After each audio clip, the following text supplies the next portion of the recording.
পৃথিবী আমার আসল ঠিকানা নয়। আসল ঠিকানা মরণ একদিন মুছে দেবে সকল রঙিন পরিচয়।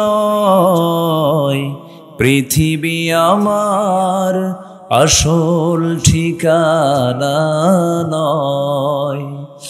মিছে মানুষের বন্ধন, মিছে মায়া স্নেহ প্রীতি ক্রন্দন। মিছে মানুষের বন্ধন, মিছে মায়া স্নেহ প্রীতি ক্রন্দন। মিছে জীবনের রং ধনু সাত রং, মিছে দুদিনের অভিনয়। একজন নবীর মধ্যে খুব রাগ ছিল, সেই নবীর নাম কি বলেন? আল্লাহ পাক তাকে ততদিন পর্যন্ত নবুয়ত দেন না যতদিন না তার ধৈর্য না কমেছিল। খুব রাগ, টোকা মারলি বারুদের মতো জ্বলে। কোন নবী বলেন? কোন নবী? থাপ্পড় মারলি মানুষ মরে। একদিন 2 বছর বয়সে মূসা ফেরাউনকে থাপ্পড় মেরেছিলেন। 2 বছর বাচ্চার থাপ্পড় খায় শীত হয়ে পড়ে বলে, ও আসিয়া, এটাই হবে আল্লাহর পয়গম্বর মূসা। কেন? ওর থাপ্পড় রয়েটি বলে দেয় এটা আল্লাহর নবী হবে। আসিয়া বলছেন, স্বামী আমার এত ভয় করেন কেন? আপনি তো রব।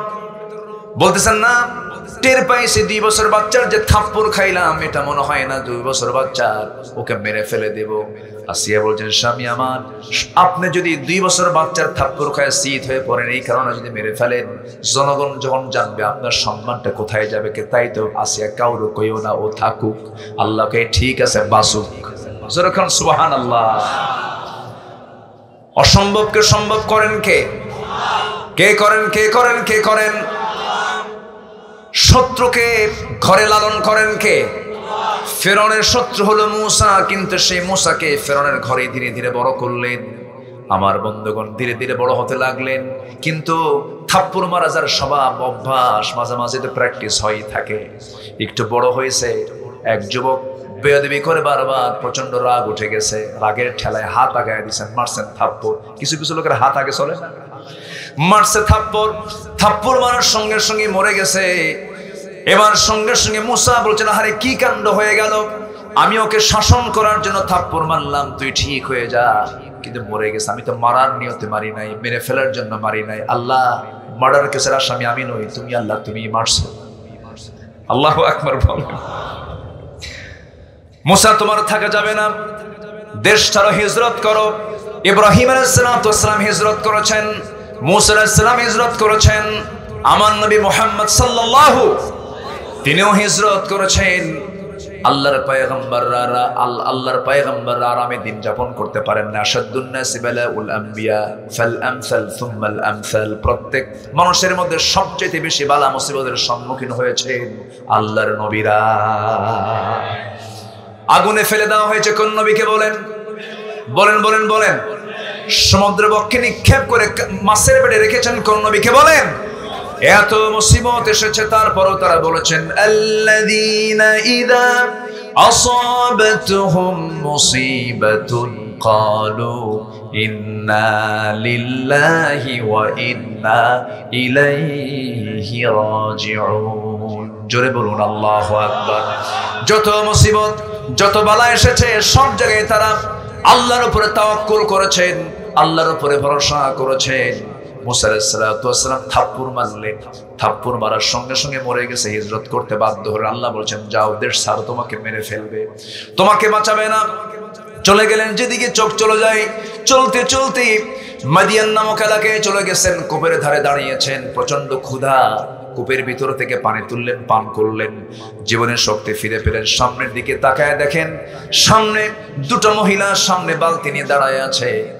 মা ফি মুশকিলা, কি প্রবলেম তোমাদের? এখানে দাঁড়ায় আছো কেন? কূপ থেকে পানি নেব, নিয়ে যাও। পারবো না, ঢাকনা টান দিতে বহু পুরুষ লাগবে, শক্তি নেই আমাদের, আমরা নারী মানুষ, মহিলা মানুষ।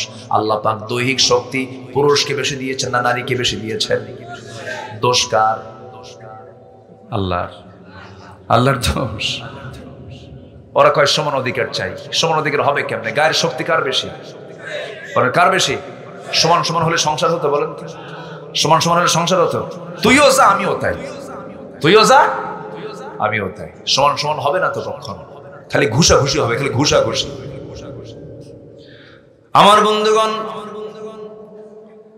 বললেন ঠিক আছে বালতি দাও, সাহায্যকারীর ভূমিকায় চলে গেলেন, বালতি নিলেন, কূপের ধারে গেলেন, ঢাকনায় টান দিলেন। যে ঢাকনা টান দিতে 7 থেকে 8 জন যুবকের প্রয়োজন হয়, বাম হাতে ধরলেন আল্লাহর পয়গম্বর মুসা। আল্লাহ প্রত্যেক পয়গম্বরকে দৈহিক শক্তিশালী করেছিলেন, বাম হাতে ধরলেন, সিটকে পড়ে গেল। 14 হাত দূরে গিয়ে সিটকে পড়লো। 2 মহিলা থরথর করে কাঁপে, আর এটা মানুষ না অন্য কিছু, এটা কি রে বাবা, এত শক্তিশালী কবিউন আজিজ। বালতি হাত দিয়ে হরাইয়া দিয়ে বলতে, যাও তাড়াতাড়ি বাড়িতে চলে যাও, সূর্যাস্তের পরে মেয়েদেরকে বাইরে থাকতে নেই। কিন্তু দুঃখজনক হলো সত্য, আমার দেশে মেয়েরা মার্কেটে যায় সূর্যের আলোতে বেশি না, সূর্যাস্তের পরে। সন্ধ্যার পর অন্ধকার খুব ভাল লাগে, অন্ধকার খুব ভাল লাগে। চলে গেছেন ওই ছোট্ট ওই 2 মহিলা। বাড়িতে পৌঁছে যাওয়ার সঙ্গে সঙ্গে বুড়া বাপ সালাম বিনিময় হওয়ার পরে বলছে, কলিজার টুকরার সন্তান, আজকে এত তাড়াতাড়ি আসলে কেমন করে? সূর্যাস্তের পর তো তোমাদের সময় লেগে যায়, আজকে তাড়াহুড়ো করে কেমন আসলে কাব্বা? একজন যুবকের সন্ধান পেলাম, খুব শক্তিশালী যুবক, দারুণ শক্তি রাখে। ঢাকনায় হাত দিল, সিটকে পড়ে গেল। এবার বৃদ্ধ পিতা বলছে, ও আমার বড় মেয়ে কালকে গিয়ে ওই কূপের পাশে দাঁড়াবে, ওই যুবকের সন্ধান পেয়ে যাবে, আমার পক্ষ থেকে সালাম জানায় বলবে, আবুনা শাইখুন কাবীর, আমাদের বাপ বড় বুড়া মানুষ, সালাম জানিয়ে বলবে আমি তাকে দাওয়াত দিলাম, সেজন্য আমার বাড়িতে আসে। এই কথা বলে মেয়েকে পরের দিন পাঠায় দিয়েছেন, চলে গেছে। যুবকের সঙ্গে দেখা হলো, সালাম বিনিময় হওয়ার পরে বলছে, আপনাকে আমার আব্বা দাওয়াত দিয়েছেন, আপনি যাবেন নাকি? মনে মনে চিন্তা করলেন, এই এলাকায় একটা মানুষ আমাকে চিনে না, এমনিতে বেকায়দায় চলে আসছি, কেউ তো চিনে না, চিনলে তো ভালোই হয়, পরিচয় হলে ভালোই হয়, ঠিক আছে যাব। কিন্তু মহিলা, আমি যাব কেমনে? বাড়ি ঘর তো চিনি না। বাড়ি ঘর চেনেন না তো কি হয়েছে, কোনো সমস্যা নাই, আমি আপনাকে নিয়ে যাব। আমি সামনে সামনে চলবো, আপনি আমার পিছে পিছে চলবেন। আমি ডানে যাব, আপনি ডানে যাবেন, আমি বামে যাব, আপনি বামে যাবেন, কোনো সমস্যা নাই। এবার মুসা বলছেন, মহিলা তুমি আমারে চেনো নাই, আমি সেই পুরুষ না, আমি তোমার পিছে পিছে থাকবো, আর তুমি নারী আমার সামনে সামনে থাকবে। নেতৃত্বের জন্য নারী নয়, আমি পুরুষ সামনে সামনে থাকবো, কারণ আমি যদি তোমার পিছনে থাকি আমার চোখের গুনাহ হয়ে যাবে, তুমি নারী মানুষ, আমার চোখের জেনা হয়ে যাবে। আমি চাই না আমার চোখের জেনা হোক, আমি সামনে থাকবো, তুমি আর আমার পিছে পিছে থাকবে। শুধু 2টা শব্দ বলবা, অতিরিক্ত কোনো কথা বলা যাবে না, পুরুষের সঙ্গে শুধু 2টা শব্দ বলবা। যদি ভুল করে ডানে যাই বাম বলবা, ভুল করে বামে যাই ডান বলবা, বাম ডান বাম ডান, এর বাইরে একটা শব্দ কোনো উচ্চারণ করা যাবে না। মহিলা মনে মনে করে, গতকালকে দেখলাম শক্তিশালী, আজকে দেখি দারুণ চরিত্র। এই পুরুষের কাছে নারীর মর্যাদা থাকবে, নারীর সম্মান থাকবে, নারীর সতীত্ব থেকে যাবে। খুব চরিত্রবান যুবক বটে, একজন আদর্শ নারী। ওই রকম পুরুষকেই পছন্দ করার কথা, যার মধ্যে 2টা গুণ থাকবে, একটা হচ্ছে চরিত্র, আরেকটা হচ্ছে শক্তি। আরেকটা কি বলেন? শক্তি। কিন্তু আজকের মেয়েরা কি এই চরিত্র পছন্দ করে নাকি? এই গুণ পছন্দ? এই যুগের মেয়েরা পছন্দ করে হলো ফাটা প্যান্ট। কি প্যান্ট বলেন তো? 2 হাঁটুর প্যান্ট কি ফাটা, 2 হাঁটুতে প্যান্ট কি ফাটা। মাথার চুল হলো ভাল্লুকের মতো, 2 দিকে চুল নাই, পিছনেও চুল নাই, মাথার উপরে গোল কইরা কাউয়া কাটিং। মেয়েদের মাথার চুল হলো কেমন? মেয়েদের মাথার চুল ছিল কালো, এটাকে বিভিন্ন ডিজাইন করে লাল নীল হলুদ ভেড়া মডেল। কি মডেল? রুচির পতন হয়ে গেছে, রুচির কোনো গন্ধ আজকের সমাজে নাই, পর্দা পরিবেশের কোনো গন্ধ নাই, পর্দা করে না, বোরকা পরে না, এমন বোরকা পরে বোরকার গায়ে আবার আয়না লাগানো। আয়না মানে আসো, এই জাতীয় বোরকা পরা যাবে না। বোরকা হবে কয় কালার? কয় কালার? সেটার নাম কি বলেন? আরো জোরে, আরো জোরে। এটাই হলো তাকওয়া। আমার মায়েরা কি মাহফিল আছে? আমার বন্ধুগণ, এবার মুসা বলছেন, আমি সামনে সামনে যাব, তুমি আমার পিছে পিছে আসবে। চলতে চলতে চলতে চলতে বাড়ি পেয়ে গেছেন। বাড়ি পর সঙ্গে সঙ্গে বৃদ্ধ লোকটার সামনে দাঁড়ানো, সালাম দিলেন মুসা আলাইহিস সালাতু ওয়াস সালাম, করমর্দন করলেন, আলিঙ্গন করলেন। এবার বলছেন, হে যুবক, তোমাকে আমি চিনি, আমাকে আপনি চিনেন কেমনে? তোমার নাম তো মুসা। জড়সড় হয়ে গেলেন, হারে আমার চেনা মানে আমার তো বিপদ, আমি তো ঘটনা ঘটাইছি। কি মনে আছে আপনাদের? আমার চেনা মানে তো বড় বিপদ হয়ে যাবে। সঙ্গে সঙ্গে বলছেন, আপনি আমাকে চিনেন কেমনে? আমি তো বুঝতে পারলাম না, এত দূর আসলাম। এবার বৃদ্ধ লোকটা বলছে, শোনো, শুধু নাম জানি না, কামও জানি কি, থাপ্পড় মারছো, মানুষ মরে গেছে, এরপরে আসছো, আরো জড়সড় হয়ে গেছেন। এবার বলছেন, ও যুবক, তুমি যার সামনে দাঁড়িয়ে দাঁড়িয়ে কথা বলছো, এই যুবক, এই বৃদ্ধকে, যে বুড়ার সামনে কথা বলছো, এই বুড়া সাধারণ কাতারের বুড়া নয়, সাধারণ মানুষের মধ্যে সাধারণ মানুষ নয়। এই বুড়ার পরিচয় হলো ওয়াইলা মাদিয়ানা আখাহুম শুআইবা। মাদিয়ানবাসীর জন্য আল্লাহ পাক যাকে পয়গম্বর করে পাঠিয়েছেন, আমি হলাম সে আল্লাহর পয়গম্বর শুআইব আলাইহিস সালাতু ওয়াস সালাম। মুসার আনন্দ দেখে, কিন্তু তখন তিনি নবী হন নাই, তখন তিনি নবী হন নাই। যৌবনের পদার্পণ তিনি করেছেন, কেবল যুবক, টকবকে যুবক, খুব রাগ, যুবকদের মধ্যে খুব মেজাজ ধরতরে, কি এটা যৌবনে আসে না, এরকম একটা রাগ রাগ ভাব। এই সময় শুআইব বলছেন, শোনো, কোনো টেনশন নাই, আমি তোমার শত্রু নই, আমি আল্লাহর নবী, তোমাকে আমি পছন্দ করে ফেলেছি, তুমি এসেছো, ভালো কথা। গতকালকে আমার মেয়ে দেখেছো, আজকে আমার মেয়ে দেখেছো, এই দুইটা মেয়ের যে কোনো একটা মেয়েকে আমি তোমার সঙ্গে বিয়ে দেব। বিয়ে কি করবা নাকি মুসা বলো? যখন তখন। কি বলতেছে? কি বলতেছে বলেন? যখন তখন বিয়ে করবো মানে এক পায়ে খাড়া। কয় পায়ে? এক পায়ে খাড়া। কিন্তু মেয়ের বাপ শুআইব বলছেন, শোনো, আমার মেয়েকে যে তোমার সঙ্গে বিয়ে দেব, কিন্তু তোমার ব্যাকগ্রাউন্ড তো খারাপ, কেন? থাপ্পড় মারলেই মানুষ মরে, এখন বিয়ে দেওয়া যাবে না। বিয়ে দেব, একটু দেরি আছে, একটা কাজ করতে হবে। কি কাজ? আমার বাড়ির ছাগলগুলো তোমার পালতে হবে। 8 বছর অনার্স কোর্স, 10 বছর মাস্টার্স কোর্স, এই যদি কোর্সটা যদি কমপ্লিট করতে পারো, 10 বছর পূরণ হয়ে যাবে, আমি মেয়েকে বিয়ে দেব, এই কাজ তোমাকে করতে হবে। মুসা নিজেকে ভাগ্যবান মনে করে, হারে নবী আমাকে আদর করে আমাকে দায়িত্ব দিয়েছেন, কিন্তু পৃথিবীতে যত জীবজন্তু আছে এর মধ্যে সবচাইতে শান্ত ভদ্র প্রাণীর নাম হতেছে ছাগল। কি শান্ত, শান্ত, শান্ত, দারুণ অশান্ত। শুধু অশান্ত নয়, তেড়া। কি কি? শুধু তেড়া না, মহা তেড়া। একবার যদি ব্রেক মারে, সেই ব্রেকটা হলো ছাগলের 2টা পা সামনে যদি একবার মাটিতে গেড়ে দেয়, দড়ি ছিঁড়বে, আপনি নড়বেন, মাগার ছাগল নড়বে না। যা, আমি যাব না।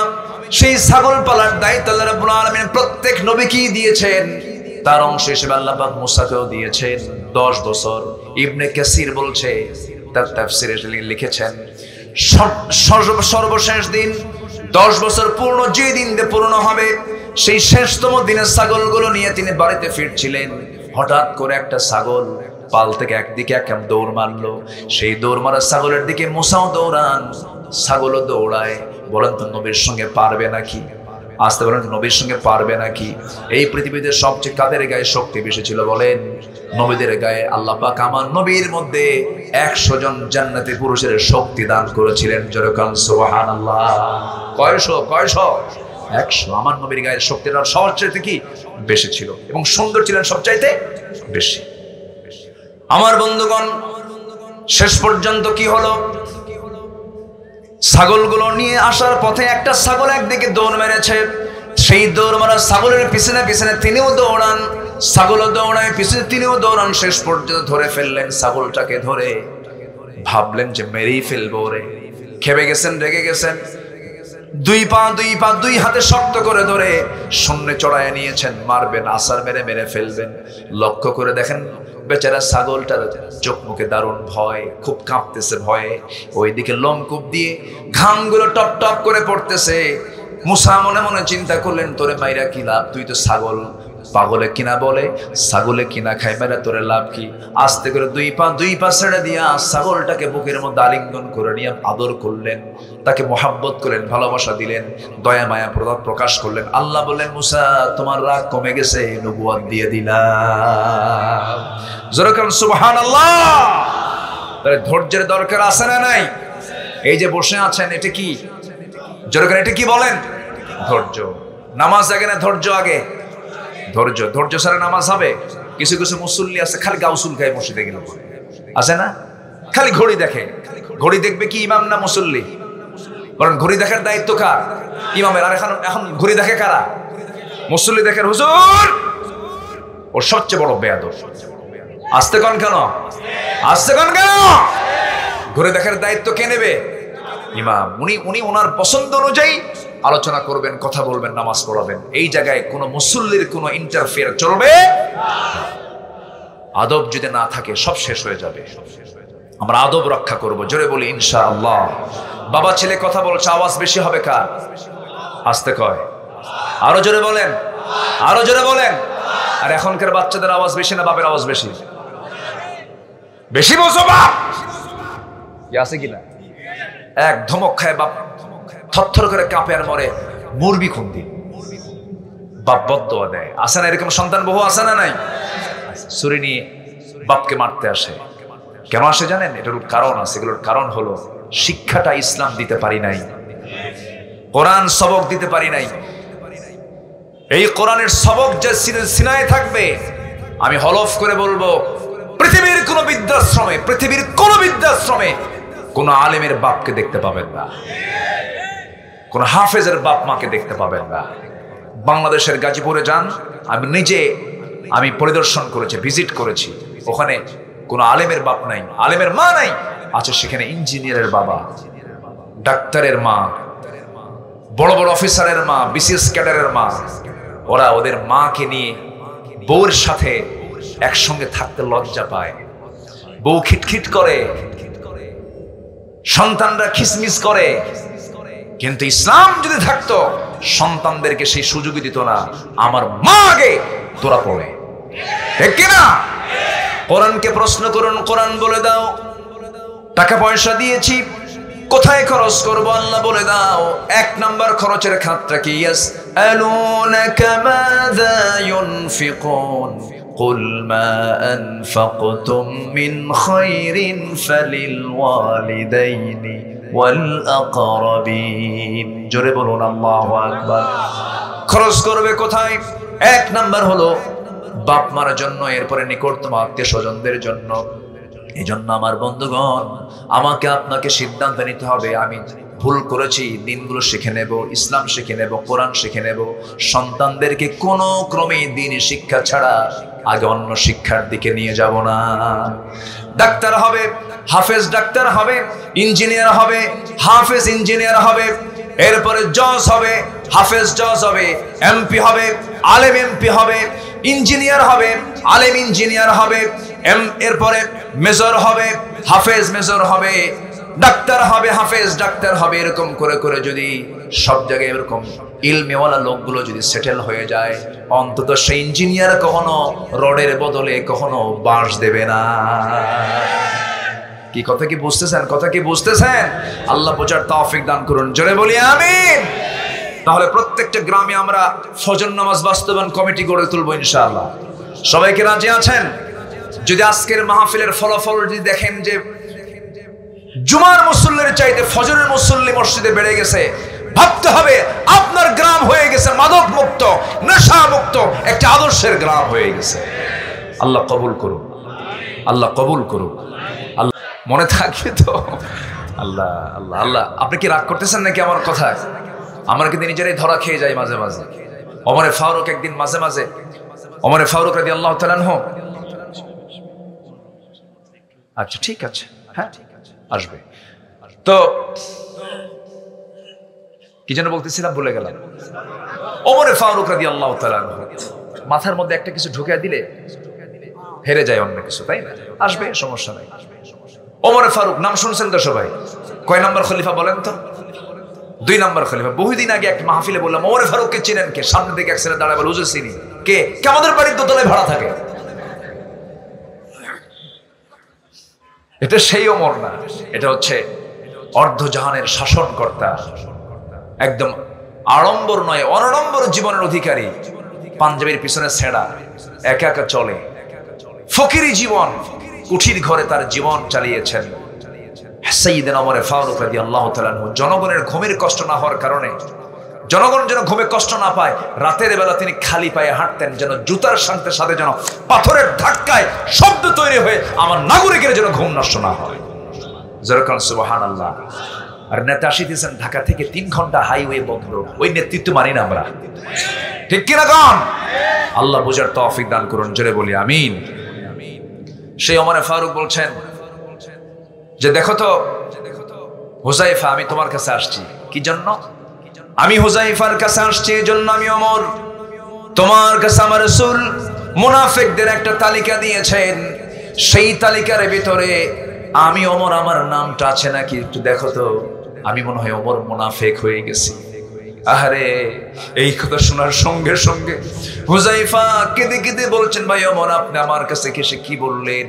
আপনার ব্যাপারে রাসূল তো বলেছেন ওমর ফিল জান্নাহ, আমার ওমর জান্নাতি। যেরকম সুবহানাল্লাহ।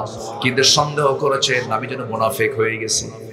নাফাকা হানজালা, নাফাকা হানজালা চিৎকার মেরে মেরে নবীর কাছে এসে বলছেন, হুজুর মুনাফিক হয়ে গেছে হানজালা কেন?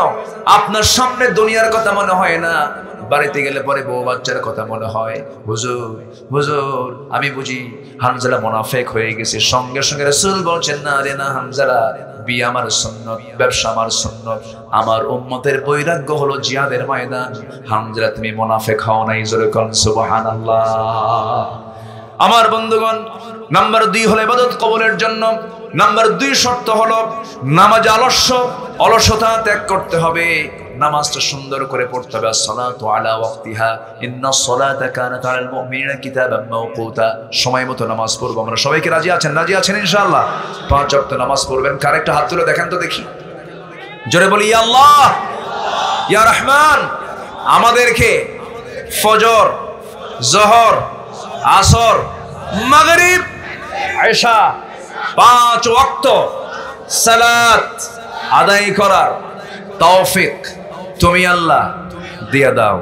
জোরে বলি আমিন। আরো জোরে আমিন, আরো জোরে আমিন। নাম্বার 3 হলো আল্লাহ এবং রাসূলের চরম অবাধ্যতা এবং সীমা লঙ্ঘন যারা করবে তাদের কোন ইবাদত কবুল করবেন না যিনি, তিনি কে? আল্লাহ রাব্বুল আলামিন বলেন, ومن يعص الله ورسوله ويتعد حدوده يدخله نارا خالدا فيها وله عذاب مهين। যারা আল্লাহ এবং রাসূলের সঙ্গে নাফরমানি করবে এবং সীমা লঙ্ঘন যারা করবে, সীমারেখা যারা লঙ্ঘন করবে, আল্লাহ তাকে আগুনে প্রবেশ করাবেন, সেখানে সে স্থায়ী হবে, তার জন্য রয়েছে অপমানজনক একটা আযাব। নাউযুবিল্লাহ। নবীকে ভালোবাসার প্রয়োজন আছে না নাই? আসতে বলবেন না, আছে না নাই? একজন পাগল সাহাবী দিন গ্রহণ করেছেন। দিন গ্রহণ করার কারণে আপন চাচা বাদ ছেড়ে গেল, সামনে দাঁড়িয়ে বলছে, ভাতিজা শুনলাম তুমি নাকি কালেমা পড়েছো। তিনি বলছেন, আপনি শুনবেন কেন? আপনি দেখেন, আশহাদু আল্লা ইলাহা ইল্লাল্লাহু ওয়াহদাহু লা শারীকা লাহু ওয়া আশহাদু আন্না মুহাম্মাদান আবদুহু ওয়া রাসূলুহু। হেদায়েতের মালিক কে? আসতে বলবেন, হেদায়েতের মালিক কে? আল্লাহ। চাচা কালেমা পড়ে নাই, ভাতিজা কালেমা পড়ে নিয়েছে। এবার চাচা বলছে, ভাতিজা সব ছাড়বো কিন্তু বাপ দাদা ছাড়বো না। বাপ দাদাও সোর, আমিও সোর। এরকম আছে না? কিছু লোক আছে না, আমার বাপ যে দল করে গেছে সেই দলকে আর ছাড়া যায়? আমার বাপও জাহান্নামে, আমিও জাহান্নামে। যা যেরকম নাউযুবিল্লাহ, এটা করা যাবে না। সঙ্গে সঙ্গে ভাতিজা বলছে, চাচা আপনার বাপ আপনার দাদা ভুল পথে ছিল, গোমরা ছিল, আমি তো গোমরার পথে যাব না, আমি কালেমা পড়ে নিয়েছি। এবার চাচা থাপ্পড় মেরে সন্তানটাকে ভাতিজাকে ফেলে দিয়া রক্তাক্ত করে এবার বলছে, তোর সমস্ত সম্পত্তি সবাইকে নিয়ে, সব কমের লোককে ডেকে নিয়ে জোর করে আদায় করে ছাড়বো। এবার ভাতিজা মুস্কি হাসি মেরে বলে, চাচা সম্পদটা আপনি দেখলেন, কিন্তু আমার ইমানের কাছে সম্পদের কোনো মূল্য নাই, জোরাজুরি করার দরকার না, আমি আপনার ভাতিজা আব্দুল্লাহ অনায়াসে দিয়ে দিলাম। রাগ কমে নাই। এক পর্যায়ে পরনের লুঙ্গিটা পর্যন্ত খুলে নিয়েছে, উলঙ্গ করে ঘর থেকে রাস্তায় বের করে দিয়েছে। সে আব্দুল্লাহ মার দরজায় গিয়ে নক দিয়ে বলছেন, মা দরজা খোলো, আমার দিকে তাকাইও না, কালিমা গ্রহণ করেছি, দিন গ্রহণ করেছি, নবীকে মেনে নিয়েছে, নবীর আনুগত্য গ্রহণ করেছি, আমাকে উলঙ্গ করে আমার চাচা ঘর থেকে বের করে দিয়েছে। আমার গায়ে কোনো কাপড় চোপড় নাই। বাবা মা দেখো তো, ঘরের মধ্যে কোনো সামান্য কিছু কাপড়ও যদিও থাকে আমাকে সতর্ক ডাকতে হবে। এই কথা বললেন।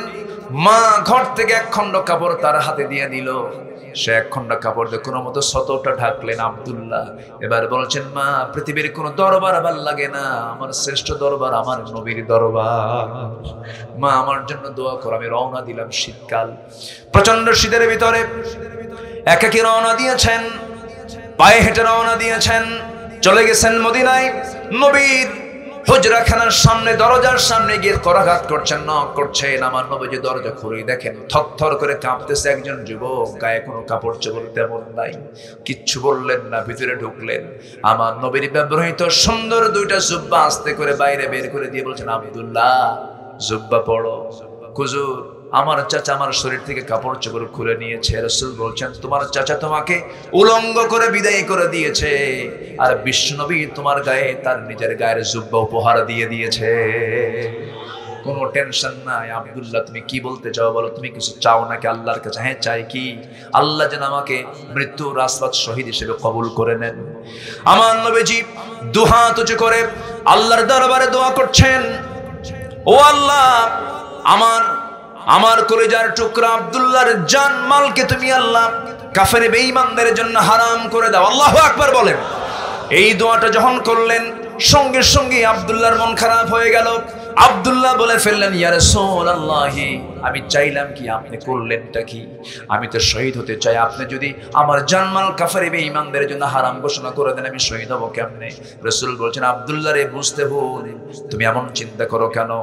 শাহাদাতের তামান্না যদি লালন হয়, ওয়া ইম্মা তাআলা ফিরাশিহি, তোমার মউত যদি বিছানায় হয়ে থাকে, আল্লাহ তোমাকে শহীদের দরজা দিয়ে দিবেন। আব্দুল্লাহ, চিন্তা করো না, যাও, কোরআন দিলাম, আসহাবে সুফফায় সদস্য হয়ে যাও।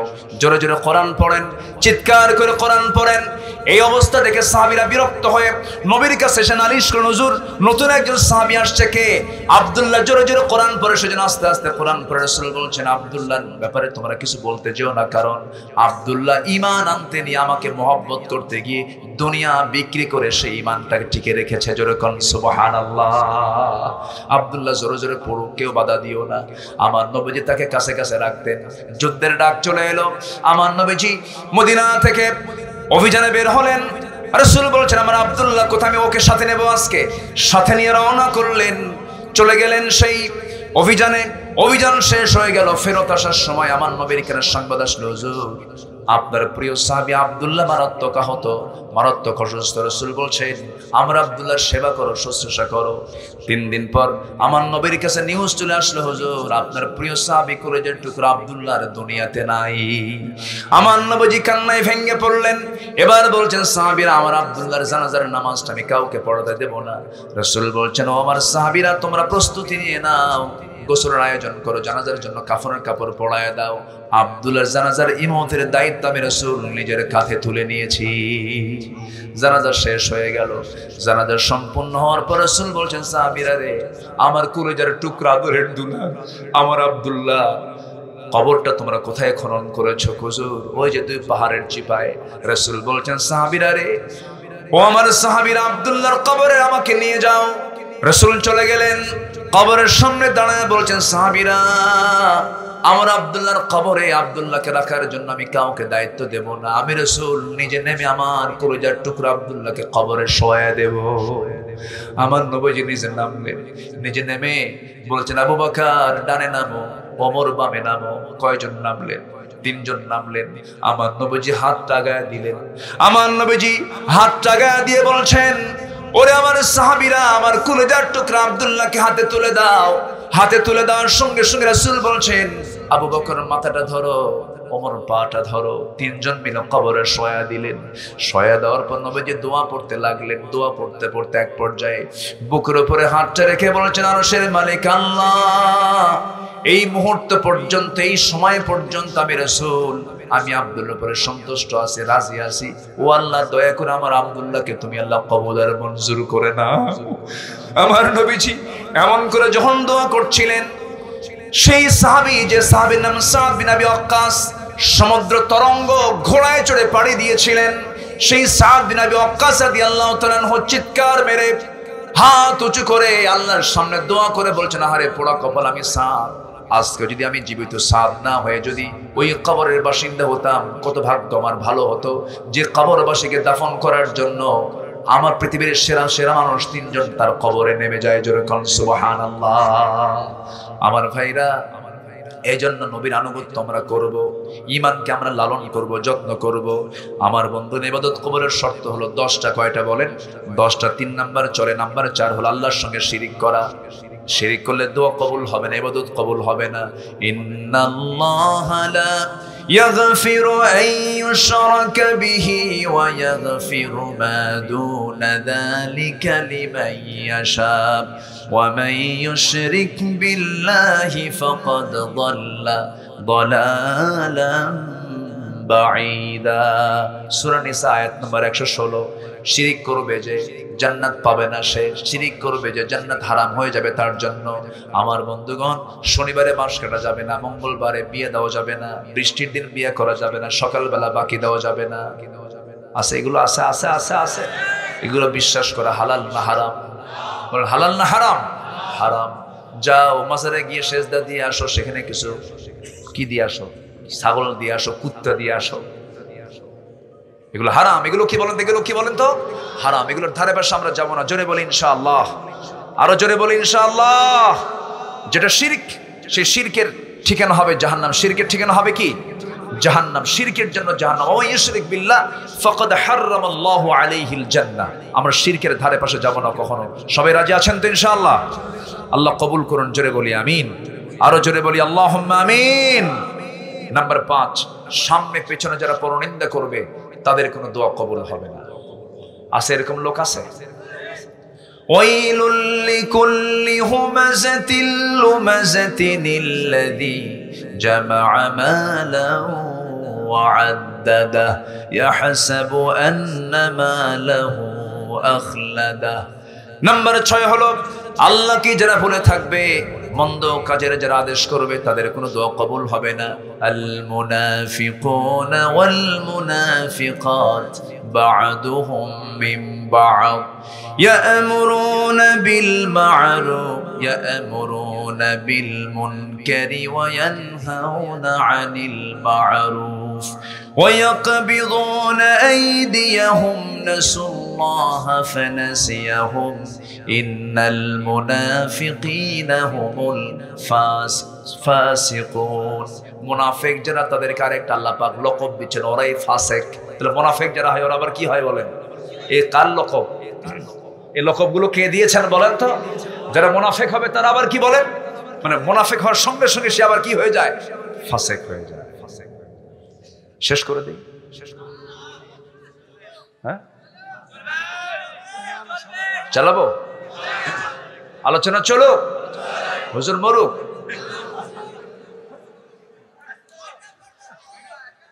মাশাআল্লাহ।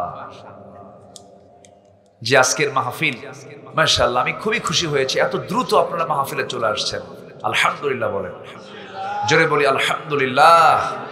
মাহফিল এমনই হওয়া উচিত। আমার পরে আরো মেহমান আছে, তো আমার ছোট ভাই আছে, আপন ছোট ভাই, সে কথা বলবে, আপনারা শুনবেন। আমার অনেক দিনের ছোট, প্রায় 1 যুগ ছোট সে। আজকে তার আলোচনা আপনারা প্রাণ খুলে শুনবেন ইনশাআল্লাহ। আমি একটু ভাঙ্গা চূড়া একটু ঘষাঘষি করে দিয়ে চলে গেলাম। সবাই নামাজ পড়বো তো ইনশাআল্লাহ। এশা এবং ফজর যারা জামাতে হবে, আল্লাহ পাক তাকে গোটা রাতের নফল নামাজের সওয়াব দিয়ে দিবে। আজকের এশা এবং ফজর যেন জামাতে হয়। জোরে বলি ইনশাআল্লাহ। আল্লাহ কবুল করুন, আল্লাহ কবুল করুন। নাম্বার 7 হলো শয়তানের যারা পদাঙ্ক অনুসরণ করবে তাদের কোনো দোয়া কবুল, ইবাদত কবুল হবে না। একই ব্যক্তি মাহফিলের সভাপতি, আবার একই ব্যক্তি আবার যাত্রা কমিটির সভাপতি। আছে কিনা বলেন? আছে কিনা বলেন? একই ব্যক্তি জুমার নামাজও পড়ে, আরেক ব্যক্তি আবার নাইট ক্লাবে গিয়ে মদ খায়। আছে কিনা বলেন? হাজী সাহেব হজ করে আসছে, বউকে ন্যাংটা করে দুবসাচিয়া শহরে ঘরে। এমন হাসি পাসি আছে না নাই? এগুলো শয়তানের পদাঙ্ক অনুসরণ। ওরা আল্লাহকে খুশি করতে চায়, শয়তানের যেন বেজার না হয়। যেরকম নাউজুবিল্লাহ। হোটেল মে শরাব পেও, মসজিদ মে নামাজ পড়ো। হোটেলে গিয়ে মদ খাও, মসজিদে গিয়ে নামাজ পড়ো। আল্লাহ খুশি হোক, শয়তানও বেজার না হোক। নাউজুবিল্লাহ বলেন। নাম্বার 8 হলো যারা লোক দেখানো ইবাদত করবে তাদের কোনো দোয়া কবুল হবে না। আমরা কি লোক দেখানো করব? না আল্লাহর জন্য করব? কার জন্য বলেন? আল্লাহর জন্য। আচ্ছা, এশার নামাজটা কি আগে হবে না শেষ হবে? 8:30। তাহলে দোয়ার তো সময় হয়ে যাচ্ছে। হ্যাঁ ঠিক আছে, আমি এটাই মাথায় রাখছিলাম। আমি এতটা খুশি আপনাদেরকে পেয়ে, আমি চরম আনন্দিত। একটা লোকের কোনো নড়াচড়া নেই, পিন পতন নীরব হয়ে কোরআন শুনছেন। বলি আলহামদুলিল্লাহ। এই জন্য এক দুপচে চাদম দিঘির জন্য বিজয়ের জন্য একটা ধ্বনি আমি শুনতে পাচ্ছি। বলি ইনশাআল্লাহ। এক কথাই বলি, নূর মোহাম্মদ আবু তাহের চিনেন তো নাকি? আমার চোখে, আমি আমার চোখে যতটুকু পাই, একজন ভাগ্যবান, জ্ঞানী, বুদ্ধিদীপ্ত একজন যুবকের নাম। বলি আলহামদুলিল্লাহ। সূরাতে ছোট মানুষ, সূরাতে কি ছোট্ট মানুষ, দেখে শুনে মনে হয় যে কেন যেন, কিন্তু যে মরিচের ঝাল বেশি, কি এত বড় না ছোট? তাও কি সোজা না উল্টা? উল্টা মরিচ। তো ছোট জিনিসের ঝাল একটু বেশি হয়। আল্লাহ, তুমি আমার আজকের মাহফিলে যিনি প্রধান অতিথি, উনি দোয়া চেয়েছেন, এই জন্য আমি বলে ফেললাম। সবাই তার জন্য দোয়া করবেন। আল্লাহ যেন আমার নূর মোহাম্মদ আবু তাহের ভাইকে দ্বীনের জন্য কবুল করে নেন। জোরে বলি আল্লাহুম্মা আমিন। সম্মানিত ভাইয়েরা, 9 নম্বর হচ্ছে যারা কুফরি করবে তাদের ইবাদত কবুল হবে না। যেহেতু রেকর্ড হয় কথাগুলো, রেকর্ডের জন্য ফিনিশিং কথা একটু বলা দরকার। আর ইউটিউবার যারা এসেছেন আজকের মাহফিলে, মাশাআল্লাহ অনেক ভালো, তারা অনেক ভালো, কিন্তু কিছু কিছু জিনিস একটু কালো বানান। সেটা হলো একটু যদি ভুল ভাল হুজুররা বলতেও পারেন, হয় না? 2 ঘন্টা বক্তৃতায় কথা বেশি যার, ভুল বেশি তার, এটা হতেই পারে। ভুল যেটা হয় ইউটিউবাররা করে কি জানেন? এই ভুলটাই ফরওয়ার্ডে দেয়। দেখুন হুজুরের কি কাণ্ড, এ আছে কিনা বলেন? এটা করবেন না, এটা কখনো করবেন না। এটা অনেকের জন্য বিশাল একটা মান সম্মানের বিষয় হয়ে দাঁড়ায়। মান সাতারা মুসলিমান সাতারাহুল্লাহু ইয়াউমাল কিয়ামাহ। যে ব্যক্তি কোনো মুসলমানের দোষকে, অনিচ্ছাকৃত একটা দোষ হয়ে গেছে, ভুল হতে পারে, যে আড়াল করবে, আল্লাহ পাক কিয়ামতের দিন তার দোষকে আড়াল করবে। আমি আমার এই 26 বছর 25-26 বছর আমি চেষ্টা করেছি, আমি আজ পর্যন্ত আমি এটা মাথায় রাখি, মঞ্চে উঠে আমি 1000 বার ভেবে একটা শব্দ চয়ন করার চেষ্টা করি। আমি ভাবি যে আমার প্রত্যেকটা কথার রেকর্ড কে করছেন? আসতে বলবেন না, কে করছেন? যদি কোনো কথা পাই বলি, না পাইলে চুপ থাকি। আজেবাজে অজানা কোনো কথা যেন আমাদের মুখ থেকে না বের হয়, কোনো খারাপ যেন কোনো শব্দ চয়ন মুখ থেকে না বের হয়। জোরে বলি আল্লাহুম্মা আমিন। এক মহিলা সেদিন আমার ফোন দিয়ে বলে, হুজুর আমার স্বামী না সকালেও তালাক দেয়, বিকেলেও তালাক দেয়, আমি কি আসি না নাই? কন্ত এটা কি কোনো কথা বলেন তো? এগুলো কি কোনো আচরণ? ইমানদারদের আচরণ এগুলো হবে? হবে না। ইমানদারদের কথা হবে অত্যন্ত তাৎপর্যপূর্ণ, প্রাসঙ্গিক, মজবুত কথা হবে। দলিল লেখক যেমন দলিল লিখতে নিয়ে খুব ভাবনা চিন্তা করে লেখেন, ডাক number, CS number, MRR number, সব নাম্বারগুলো ঠিক মতো যেমন লেখেন, ইমানদাররা যখন জবান দিয়ে কথা বলবে তখন চিন্তা আগে না কথা আগে? চিন্তা আগে, এরপরে কথা। নাম্বার 10 হচ্ছে, 9 হচ্ছে কুফরি করা যাবে না। নাম্বার 10 হলো আল্লাহর সাথে মিথ্যা দৃঢ় অঙ্গীকার করে। আবার আল্লাহর কথা পৃথিবীতে একমাত্র মূল্যবান এবং সত্য কথা, এছাড়া এর সমকক্ষ কোনো কথা পৃথিবীতে কারো থাকতে পারে? আসতে বলে থাকতে পারে? আমরা কোরআনকে কেমন সম্মান করি বলুন তো? অনেক সম্মান করি তো। আচ্ছা ধরুন এই যে কোরআনটা আছে, কোরআনের উপরে যদি কোনো বই কেউ রাখে, বঙ্কিমচন্দ্র, শরৎচন্দ্র, রবি ঠাকুরের বই যদি কেউ রাখে, আপনি মানবেন? কেন বলবেন না? সব বইয়ের উপরে, সব কিতাবের উপরে কোন কিতাব থাকবে? কোরআন থাকবে। কোরআনকে আপনি সম্মান করেন, এই জন্য আপনি বলে ফেলবেন না এর উপরে আর কোনো কিতাব রাখা যাবে। এটা একটা কমন সেন্স, আমরা এটা বলে ফেলি। কোরআন তো কোরআনই, কিন্তু সেই কোরআন আমরা যখন সমাজের দিকে তাকাই তখন কোরআনটা উপরে আছে আর দুনিয়ার আইনটা উপরে আছে? বলেন কিসের আইনটা উপরে আছে? দুনিয়ার আইনটা উপরে আছে। তাহলে বাহ্যিকভাবে এই কাগজের কোরআন, আমরা এর উপরে কোনো কিতাব আমরা যেমন বরদাস্ত করতে পারি না, যিনি ইমানদার হবেন তিনিও কোরআনের উপরে আরেকটা আইনকেও উপরে চাপিয়ে দিবে, এটাও ঈমানদার বিশ্বাস করতে পারে না, সহ্য করতে পারে না। হয়তো বলবেন যে হুজুর আপনি শুরুটাই করলেন এমন করে, লক্ষণ কি আপনার? হয়তো প্রশ্ন আসতে পারে। লক্ষণ কিছু না, সব তো দেখলাম, আমরা সব দেখা শেষ করেছি। এই জাতি এখন বিরক্ত, মিথ্যা কথা শুনতে শুনতে আর জাতি মিথ্যুকদেরকে আর সহ্য করতে পারছে না। সব দেখা শেষ করেছি। যারা চলে গেছেন দেশ থেকে, আজকে তো রায় দিছে না? আচ্ছা, রায় তো হয়েছে। অ্যাডভোকেট তাজুল ইসলাম একসঙ্গে মক্কা মদিনা সফর করেছি বহু আগে। সাহসী একজন মানুষ, অনেক সাহসিকতার তিনি পরিচয় দিয়েছেন। সাবেক প্রধানমন্ত্রী তিনি বলেছেন এটা ক্যাঙ্গারু কোর্ট, কিন্তু এই কোর্ট ট্রাইব্যুনাল গঠন করেছে কে বলেন? যে গর্ত খনন করবে সে গর্তে পড়বে। এটাই অস্বাভাবিক না স্বাভাবিক? স্বাভাবিক। ৭১ সালের সেই যদি ইতিহাসকে টেনে ৪০-৫০ বছর পরে এসে যদি এত কিছু করতে পারেন, আমরা পারি নাই। আমাদের সন্তানকে পাখির বাচ্চার মতো গুলি করে হত্যা করেছে জুলাই আন্দোলনে। তাহলে সেটার বিচার কি হওয়া দরকার নাই? শুধু বাপের বিচার দেখবেন? শুধু বাপের বিচার হবে? সন্তানদের বিচার হওয়ার দরকার আছে না নয়? সম্মানিত ভাইয়েরা, অপরাধী যেই হোক না কেন, আইন তার নিজস্ব গতিতেই চলতে হবে। আল্লাহ তুমি বাংলার জমিনকে দ্বীনের জন্য কবুল করো। কোরআনের উপরে যেমন আমরা কোনো বইকে রাখতে দেই না, সম্মানের জন্য আমরা কোরআনের আইনের উপর আর কোনো আইনকে আমরা দেখতে চাইও না। আল্লাহ কবুল করুন, জোরে বলে আমিন। সেই কোরআন থেকে কিছু কথা বলতে চাচ্ছি, আমাকে সময় দেবেন তো নাকি?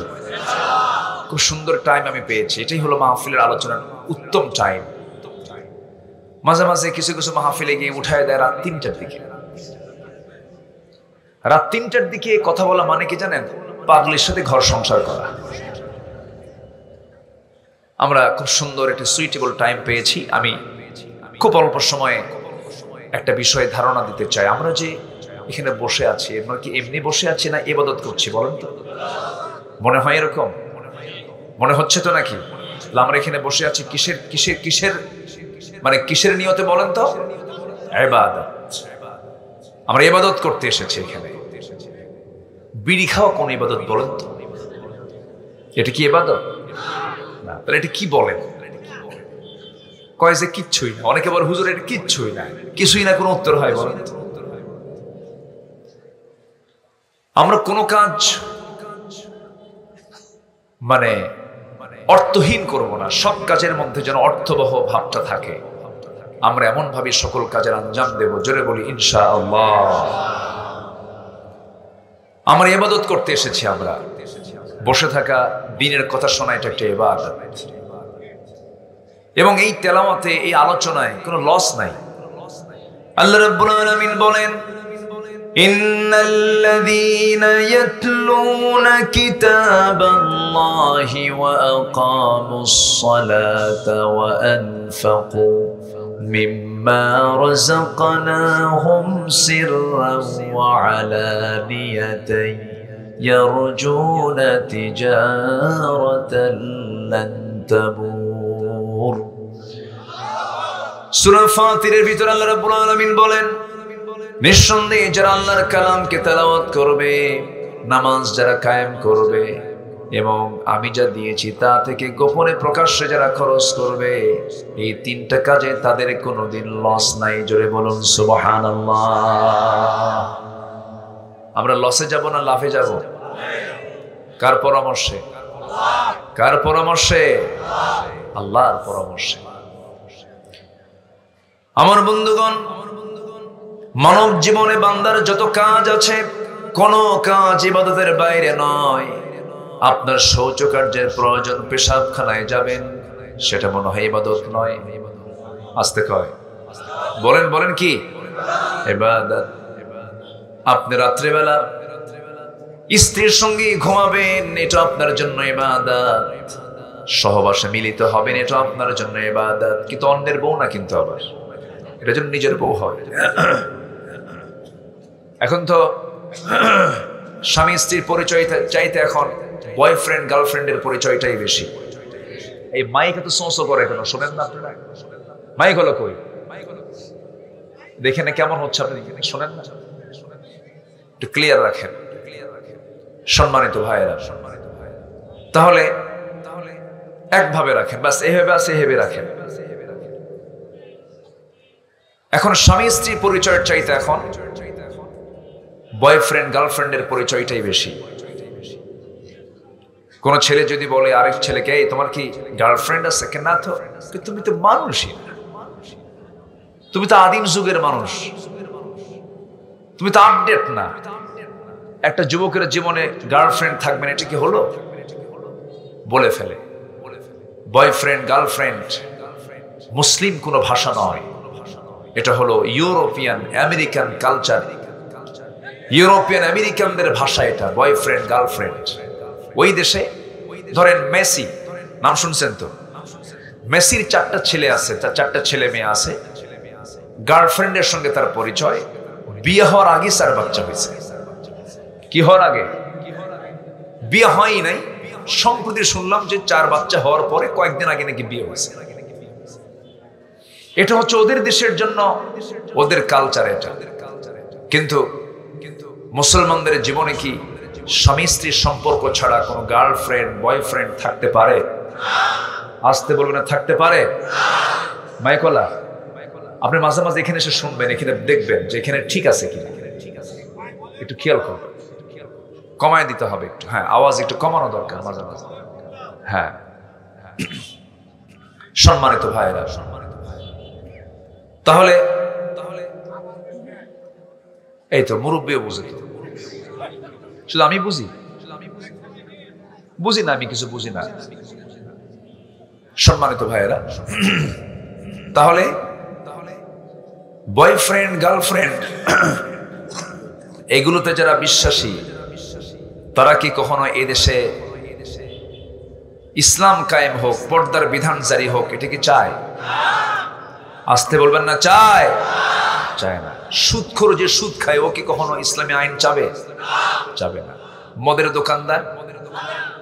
দোকানদার আমার দেশে 54 বছরে নামাজ কায়েমের আইন পাশ হয়েছে না সুদের আইন পাশ হয়েছে? যাকাতের আইন না মদের আইন? বিয়ের বৈধতা না বেশ্যাবৃত্তির বৈধতা? নোংরামি আইনগুলো পাশ করেছে। কারা পাশ করেছে? যারা মদের আইন, যারা মদের বোতল নিয়ে রাত পার করে, যারা নারীবাজি করে, যারা নাইট ক্লাবে দিনাতিপাত করে। আবার মাহফিল আসলে মনে হয় উনি আসমান থেকে জিব্রাইল নামছেন। এরকম চরিত্র আর দেখতে চাই না। নির্বাচন আসলে পরে মাথায় টুপি লাগায় এবং আসরের নামাজ 5 বার পড়ে। কয়বার পড়ে? 5 জায়গায় গিয়ে কয়বার পড়ে? 5 বার পড়ে। এগুলো হচ্ছে সিজনাল ধর্মের ব্যবসায়ী, ঠিক কিনা বলেন? আমরা এগুলো মানি না। আমরা ইবাদত করব নির্দিষ্ট দিন না সব দিন? 1 ঘন্টা না 24 ঘন্টা? 1 মাস না 12 মাস? 12 মাস। ইবাদত এর কি বলে? আমার বন্ধুগণ, এই ইবাদত গুলো যে আমরা করছি, শুক্রবারে জুমার নামাজে যাই, রমজান মাসে 30টা রোজা রাখি, আমার বন্ধুগণ, আমার আপনার যে আমল নামাগুলো দান সদকা করি, মসজিদ মাদ্রাসা বানাই, এতগুলো কিছু করি, এই সমস্ত ইবাদতগুলো আমার আপনার কখনো কবুল হবে না যতক্ষণ না পর্যন্ত আমি 10টি অপকর্ম না ছাড়তে পারবো, 10টা পাপ আমি না ছাড়তে পারবো। 10টি অন্তরায় হবে। ইবাদত কবুলের জন্য 10টা অন্তরায় আছে। এর মধ্যে 1 নাম্বার হলো, প্রত্যেকটা বান্দার মধ্যে যতক্ষণ না মুনাফিকি না বাদ যাবে, ইবাদত কবুল হবে না।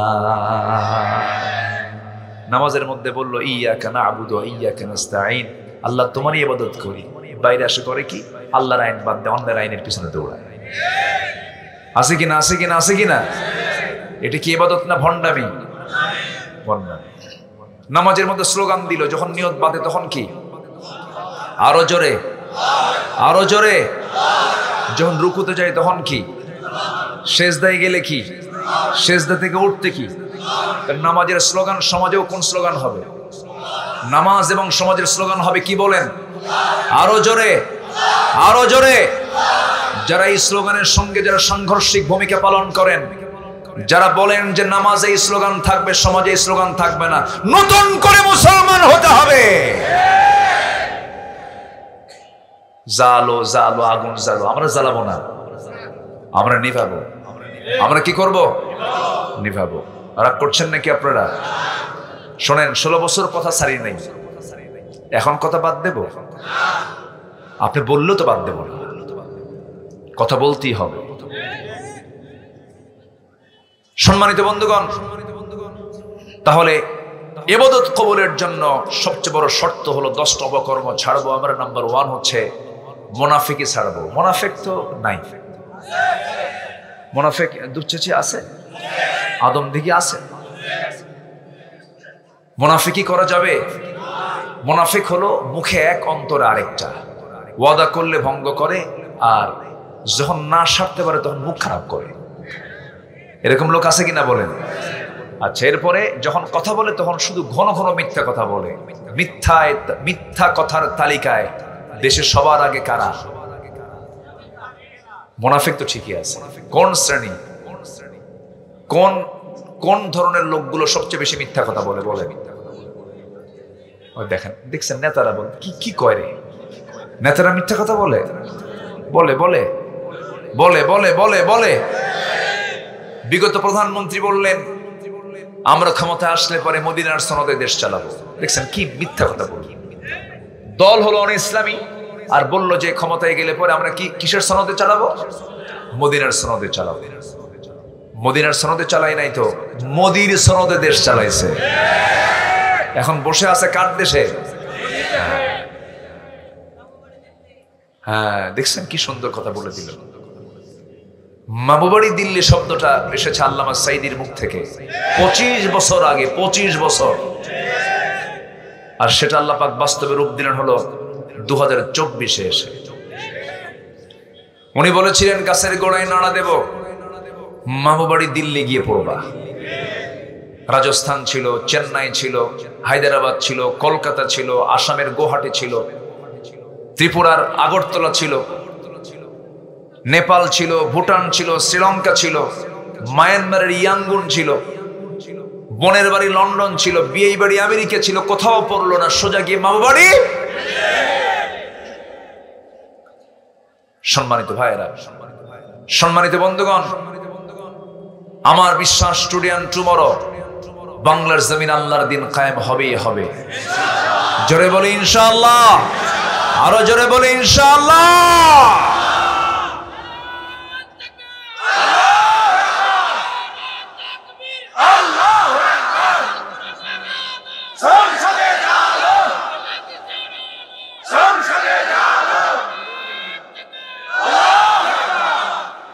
মুনাফিকি ধরবো না ছাড়বো? বলেন, মুনাফিকি ধরবো না ছাড়বো?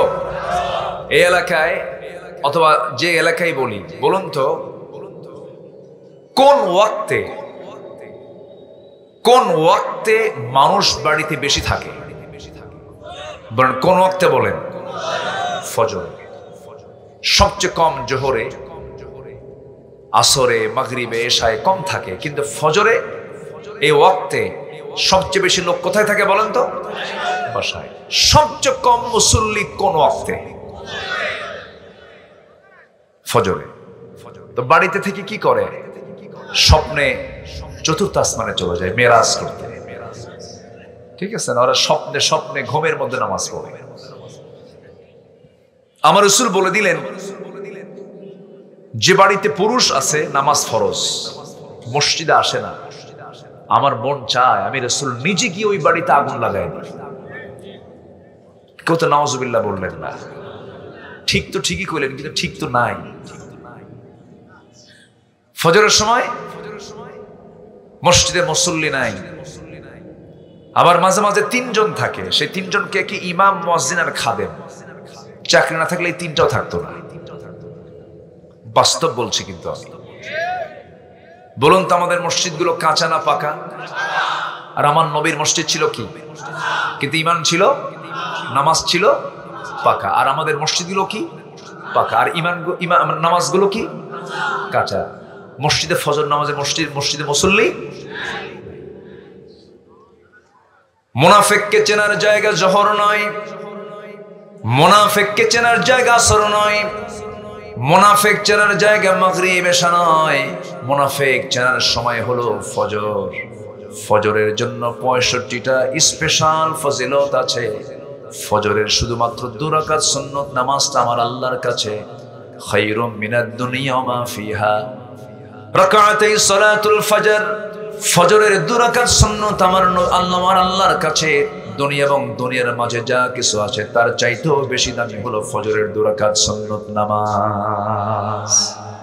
নামাজ পড়ে না, নামাজের কোনো খবর নাই। এই নামাজ আপনার যদি না থাকে, কোরআনকে বলুন, কোরআন বলো তো কোন পাপের শাস্তি সবচেয়ে বেশি, কোন পাপের জন্য আল্লাহ পাক বেশি ক্ষেপে যান, রেগে যান? সুন্দর করে কোরআন বলছে, فخلف من بعدهم خلف أضاعوا الصلاة فسوف يلقون غيا।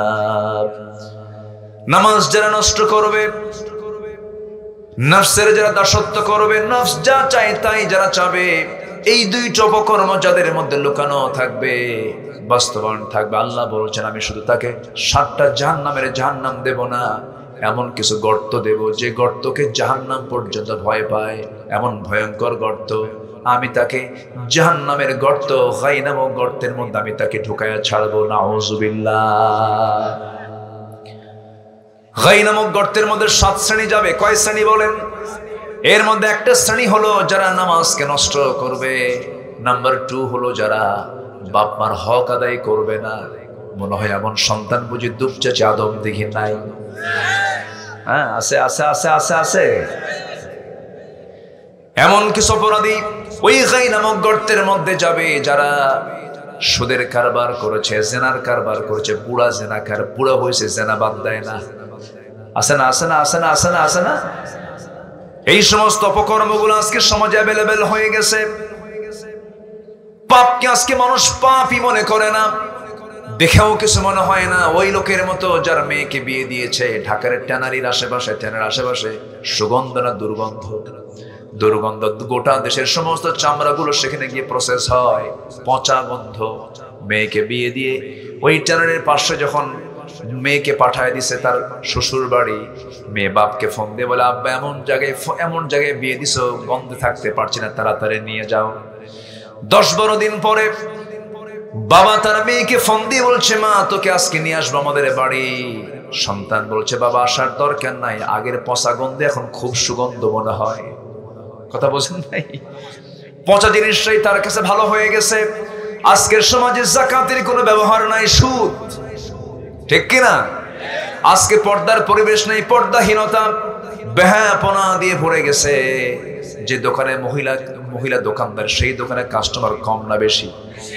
আর যে সমস্ত ভাইরা তাদের মা বোনদেরকে ওই দোকানে বসায়া, বেহায়া করে বসায়া বিক্রি করে, তারা জেনার কাজ করে। আসতে কোন কেন? আসতে কোন কেন? হ্যাঁ, পর্দা যদি থাকে সেখানে কিছু কথা আছে। পর্দার পরিবেশে অনেক কিছুই করা যায়, তবে এরপরেও উত্তম হলো মার্কেটিংটা হলো পুরুষের জন্য। মেয়েদের অনেক কাজ আছে বাড়িতে। বাড়িতে কি কম কাজ বলেন তো? বহু কাজ বাড়িতে মেয়েদের আছে। আমার ভাইয়েরা একটু কান লাগাবেন, মনোযোগ দিয়ে শুনবেন। তাহলে এই দুপচাচি আদমদিঘি এলাকায় যত গ্রাম আছে, প্রত্যেকটা গ্রামকে আপনি তালাশ করুন। মুসল্লি সবচেয়ে বেশি কোন মুসল্লি? জুমার মুসল্লি না ফজরের মুসল্লি? জুমার মুসল্লি এত বেশি জায়গা হয় না। প্রথম কাতারে সেই সমস্ত মুসল্লিগুলো যায়, প্রথম কাতারে গিয়ে বসে, সারা সপ্তাহ নামাজ নাই। মোস কাটা, দাড়ি কাটা, মাথার চুলগুলো উল্লুক ভাল্লুক, এরপরে লুঙ্গিটা পড়ছে মশমশা, আবার ফাটাফাটি একটা পাঞ্জাবি, সুতির পাঞ্জাবি ইস্ত্রি কইরা জায়নামাজ একটা নিয়ে জায়গা দখল করে হুজুর সামলায় কথা কর। আছে না আছে না আছে না? ওগুলো মুসলিম, ওগুলো ডাকাত। ওই সমস্ত মুসল্লির কোনো দাম নাই, ওই সমস্ত মুসল্লির কোনো পুরস্কার নাই। ফাওয়াইলুল লিল মুসাল্লিন আল্লাযীনা হুম আন সালাতিহিম সাহুন আল্লাযীনা হুম ইউরাউনা ওয়া ইয়ামনাউনাল মাউন। জোরে বলুন আল্লাহু আকবার। ওই সমস্ত মুসল্লির ধ্বংস হয়ে যাক যারা লোক দেখানো নামাজ পড়ে, অবহেলা করে নামাজ পড়ে। ওয়াইদা কামু কুসালা, যখন সে নামাজে দাঁড়ায় হেলে ধুলে দাঁড়ায়, মনোযোগ দিয়ে নামাজ পড়ে না। মুনাফিক সব নামাজ পড়তে পারে কিন্তু কিসের নামাজ পড়তে পারে না? বলেন বলেন কিসের? বলেন কিসের? বলেন। তাহলে বলুন সবচেয়ে কম মুসল্লি কোন ওয়াক্তে? বলেন ফজর। এখন বলুন তো আমরা কোন কাতারে আছি? মুমিনের কাতারে না মুনাফিকের কাতারে? আলহামদুলিল্লাহ। আলহামদুলিল্লাহ কইছে, আলহামদুলিল্লাহ বলা যাবে? কি বলতে হবে?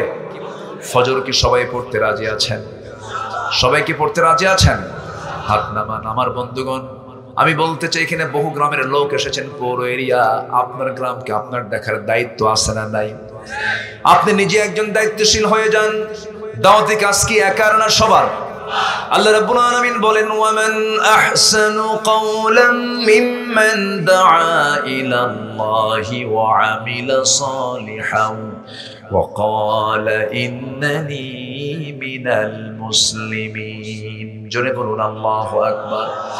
তার কথার চাইতে উত্তম কথার কার হতে পারে? যে বান্দাগুলো মানুষকে আল্লাহর দিকে ডাকে, ওয়া আমিলা সালিহান, নিজে ভালো কাজ করে। নিজে কি কাজ করে? ভালো কাজ করে। লিমা তাকুলুনা মা লা তাফআলুন, সেই কথা তুমি কেন বলতে যাও যেটা তুমি নিজে করো না? আল্লাহ পাক এটাকে পছন্দ করেন না, এইজন্য বলছেন ওয়া আমিলা সালিহান, দাওয়াত দেয় আল্লাহর দিকে, নিজেও ভালো কাজ করে। আর বুক উঁচু করে বলে প্রথম পরিচয় আমি বাঙালি, বাংলাদেশি না মুসলমান। আমরা কি বলেন বলেন বলেন আমরা কি এই 16 বছর শুধু বাঙালির জিকির করছে? কিসের জিকির করেছে? আমরা বাঙালি, আমার বাংলাদেশে, ঠিক আছে ভালো কথা, কিন্তু আমাদের প্রথম পরিচয় কি? আমাদের জাতির পিতাকে। এখানে প্যাঁচ লাগাইছিল না?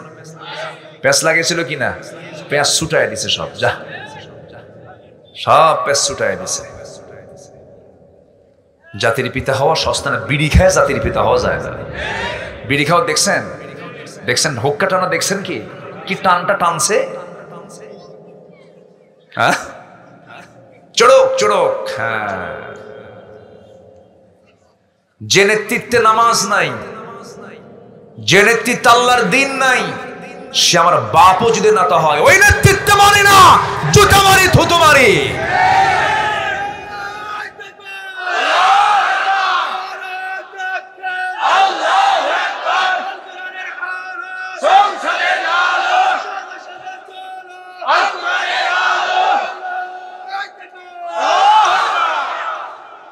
মাশাআল্লাহ, ভালো। ওমরের স্বভাব। বলি আলহামদুলিল্লাহ। মার খাইছি বহু, আর মার খাবো না আমরা। মার খাওয়া সুন্নত, মার দেওয়াও সুন্নত, ঠিক কিনা? রাসূল কি শুধু মার খাইছেন নাকি? মক্কায় খাইছেন, মদিনায় এসে দিয়েছেন। আমরা এখন দেওয়ার সময় এসেছে আমাদের। খালি মার খাবো নাকি সারা জীবন? আল্লাহ বলছেন কুল্লা বানান, গিরাই গিরা সাইজ কর। কোরআনে আয়াত আছে না নাই? আয়াত আছে না নাই? বেশি বাড়াবাড়ি করবা, ইসলামের বিরুদ্ধে কথা বলবা, ঝাঁটা পেটা করব। কোন সুযোগ বাতিলদের দেওয়ার কোন সুযোগ নাই। বাতিল তো বাতিলই। বাতিল কি? বাতিল। বাতিল কখনো কাছের হতে পারে না। মুনাফিকি ধরবো না, ছাড়বো? বলেন। তাহলে মাহফিল আল্লাহু আকবার, নামাজ আল্লাহু আকবার, মাঠে মিছিলে কি বলেন? আরো জোরে বলেন, আরো জোরে বলেন। আমাদের রবকে বলেন, আমাদের রবকে, আমাদের আইনদাতাকে, আমাদের নেতা একজন মুহাম্মদ সাল্লাল্লাহু, বাস। এর বাইরে আমাদের যাওয়ার কোনো সুযোগ নাই। কিন্তু কিছু কিছু মানুষ আছে, বুজুর্গি দেখে মনে হয় বিশাল বড় বুজুর্গ। না না, আল্লাহ বলছেন ওয়া মিনান নাসি মান ইয়াকুলু আমান্না বিল্লাহি ওয়া বিল ইয়াউমিল আখির ওয়া মা হুম বিমুমিনিন। মানুষের ভিতরে কিছু মানুষ আছে যারা বলে ঈমান এনেছে আল্লাহর উপরে, পরকালকে বিশ্বাস করেছে, কিন্তু না না, আল্লাহ বলছেন ওয়ামা হুম বিমুমিনিন, প্রকৃতপক্ষে তারা কখনো মুমিন হতে পারে না। নবীর পিছনে ইক্তেদা করেছে, নবীর বিরুদ্ধে মসজিদের দেয়াল তৈরি করে ফেলেছে। আছে না এরকম? আছে না? আছে না? আমার নবীর বিরুদ্ধে আন্দোলন করেছে, আবার নবীর পিছনে নামাজও পড়েছে। বদরের উস্কানি দেতা মুনাফিক, উহুদের উস্কানি দেতা মুনাফিক, খন্দকের উস্কানি দেতা মুনাফিক চক্র সারা জীবন বেশি কষ্ট দিয়েছে রাসূলকে মুনাফিকেরা। সেই মুনাফিক আমার দেশেও আছে না নাই? আমরা ধর্মীয় মূল্যবোধে বিশ্বাসী, কিন্তু গাঁজা খায়া শীত হয়ে বসে থাকে। ধর্মীয় মূল্যবোধ, এটা দিয়ে জান্নাত পাওয়া যাবে না। ধর্মীয় মূল্যবোধ মানে একমাত্র ধর্ম দিয়ে, ইসলাম দিয়ে সবকিছু চলার নাম ধর্মীয় মূল্যবোধ। রাগ করছেন নাকি আপনারা? আমার বন্ধুগণ, নবীজি সবচেয়ে বেশি পেরেশান হয়েছেন মুনাফিকের দ্বারা।